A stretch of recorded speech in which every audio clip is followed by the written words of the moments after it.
gabar iyadoo adduunyada joogta lambarkii jannada halkaas uga dhagan yahay tiirkii jannada haysta ayuu nabigu saxaabada uga sheekanay alayhi salaatu wasalaam wuxuu ku yiri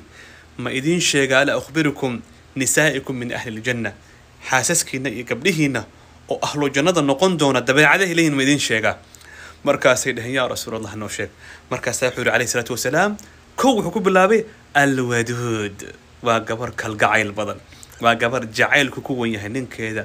aragti inay indhaha ka qaadama doonaysa ma sha Allah saasay ma aragtay ya alwaduud laafis ma sha Allah rahmad iyo habhab iyo cambanimo iyo caraf iyo maanta dhan kuurkuur iyo hani iyo baby alwaduud gabar jacayl badan bi raxibka alayhi salatu wasalaam kadibna waxa uu yiri sifayda labaad waxa maxay waa alwaduud waa alwaluud waa gabar inay ninkeeda u dhashay jacayl ilmaha aan la dagaalamin aan karaxsayn ilmaha dharaysa bi alayhi salatu wasalaam markaas nabigu wuxuu yiri al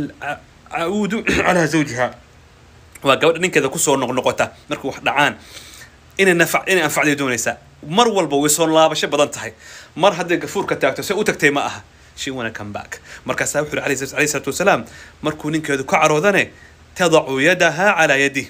قعنتي إذا شنتي إذا فرود بشنتي سفرود كلنيسا مركز ساوي يدها لا أغمض عينا يعني هرد الذي مايو حتى ترضى نينك يجي ولا أدرالك النقطة والله هرد الذي مايو يعني واقف عقدد وشون كجرن وي وقبر أن لو سو كرين متقنا أبيوس يا سلع يا رفاد يا إسكعلي يا هدو أريك الأوشان أريده يا هدو فرق سارة فرسار وقبر لو تربي إذن قرنيسا قيمها نينكيدا هدو حتى حارد على ود جنيسا ما أكوب حارد أبورا يا معها إله يا السلامة أريكاتري أريكاسان كإرلا معها وحتى هتوك حناقة ننكيدو ويرالي قرينيسا مركز صاحب كر عليه الصلاة والسلام قبلها يقع وأهل الجنة كواس نقضي بإذن الله